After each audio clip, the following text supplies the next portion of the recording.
An Ohio woman suing a sperm bank for medical malpractice. She became pregnant with sperm from a black donor. So from my understanding, the way that this worked is that she called in the order for sperm, and kind of like almost like you call in the pizzas, but they gave her a black baby daddy. It was a one-number mix-up that resulted in her biracial daughter. Cramblett says she thought she was being inseminated with a white man's sperm, so the baby would look like her partner. Hence why we chose a blonde hair, blue eye individual. After Cramblett was pregnant, she found out she was mistakenly inseminated with an African-American man's sperm instead. A worker mistakenly read donor number 330 instead of donor number 380. At what point in time did she find out that she had a black baby? Like, probably when somebody else went to go order number 380 and it was already taken. Maybe. What may have happened, it may have been a black woman on the other line, and she called in with some attitude, and she's like, you know what?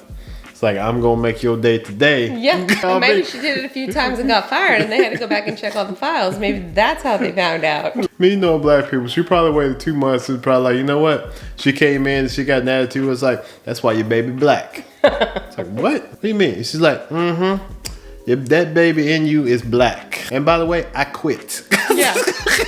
I don't know if she was a month along, 2 months along, 3 months along. I mean, at that point in time, I hate to say the A word, but I mean, is that even feasible at that point in time? I mean, is that even an exception?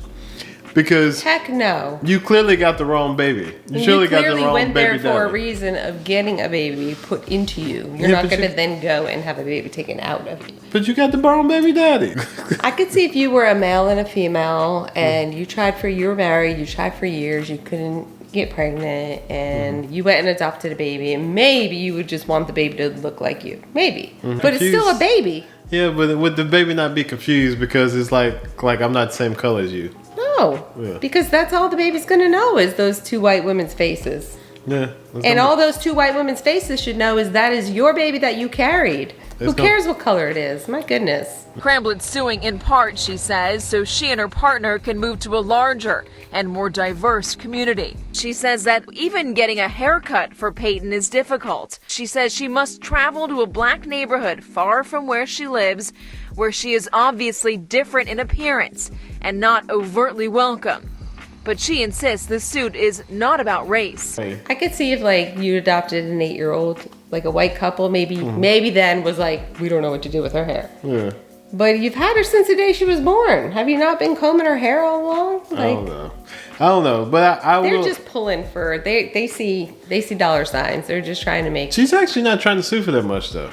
She's saying that she needs money to move to a more diverse. I thought she only asked for $50,000 though. I think there should be some type of repercussion for somebody who didn't do their job correctly. Because here's the thing: it's not like it's really not like ordering pizza. Like if you mess up a couple numbers, what do you do to an employee? Do you put them like, okay, you're not allowed to assign eggs anymore, or sperm anymore. We're gonna put you on parking duty. You get demoted. Like what do you How do you mess up an 8 and a 3? You know what would have been right? It would have been funny if they were staunch racists. That's what I was wondering. It's like the lady called and was like, I don't care, what color. I just want to make sure it's a white baby. I would have been like, give her a black baby. But we ordered 330 and you got 380. What if she was called in and she was just a pain in the butt? See, that I can see. Then I could almost see a bit of a lawsuit, kind of maybe, if it was intentional. But if it purely was an accident. So maybe this wasn't an accident. Maybe this was intentional. Maybe, look, I don't know. But I can see that she's being a pain. I can see her being a pain. Somebody be like, you know what? I'm going to make this 3 look like an 8. Or this 8 look like a 3. And then, that's what you get. Listen, you can't mess with everybody. You get what you get and you don't get upset. This little girl is going to grow up. And how is this little girl going to feel about this? When she sees it, when she's older, and she can understand. Oh yeah, so how's that going to make her feel? So they did go through that. If I was white, you would have just left it alone. But because I wasn't what you ordered, hopefully she's a little fighter. Because when she gets older, I hope she has something to say about this. I just feel like there's just some black man out there laughing his ass off. Maybe it was the form he filled out. Today I'm going to be a white man. Hopefully the baby girl grows up to enjoy a fulfilled life. But other than this is a little A little crazy, a little funny. Maybe the lady behind the counter just like does this randomly to people. Don't be a butthole to your fast food workers or your servers, and then it's looking like don't be a butthole to your sperm bank people either, because you might get something that you didn't To your order. fertility clinic.